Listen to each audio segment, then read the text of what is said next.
நீங்கள் பார்த்துக் கொண்டிருப்பது நியூஸ் 21 செய்திகள். தமிழ்நாடு செய்திகளை உடனுக்குடன் தெரிந்து கொள்ள நியூஸ் 21 செய்திகளை பாருங்கள். உண்மை, உழைப்பு, உயர்வு. நாமக்கல் மாவட்டம் ராசிபுரம் அடுத்த மெட்டாலா பகுதிகளில் உள்ள உடையார்பாளையம் அரசு உயர்நிலைப் பள்ளியில் படிக்கும் மாணவி பள்ளி முடிந்து வீட்டிற்கு நடந்து சென்றபொழுது இருசக்கர வாகனத்தில் வந்த அடையாளம் தெரியாத 2 நபர்கள் கடத்த முயன்றதாக கூறப்படுகிறது.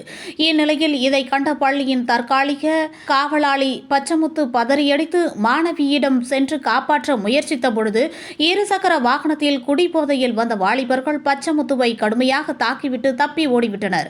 தலையில் பலத்த காயமடைந்த பச்சமுத்துவை அருகில் இருந்தவர்கள் மீட்டு 108 ஆம்புலன்ஸ் மூலம் ராசிபுரம் அரசு மருத்துவமனையில் சிகிச்சைக்காக சேர்த்தனர்.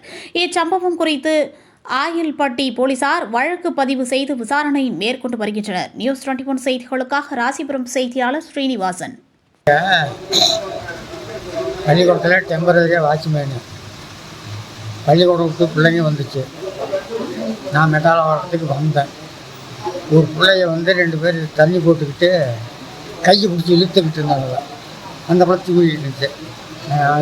சைக்கிள் தந்து ஏன்டா இருக்கிறீங்கன்னு அவ்வளோதான். எப்போதான் வேலை போக நீ கேட்கலாம், எப்போதான் வேலை போக நீ கேட்கலாம் அப்படின்ட்டு தான் பிடிச்சி உத்தியானம் விட்டு இந்த தார் ரோட்டில் தள்ளி பிடிச்சி அடிச்சு விட்டாங்க. தார் ரோட்டில் விழுந்து. எத்தனை பேருங்க அடிச்சு? அடித்து தூரத்தும் பக்கத்தில் நின்னோம். அடையாளம் தெரியுங்களா? அவங்க அடையாளம். பேர் என் பேர் பச்சமுத்து. எந்த ஊர்? உடையார்பாளையம்.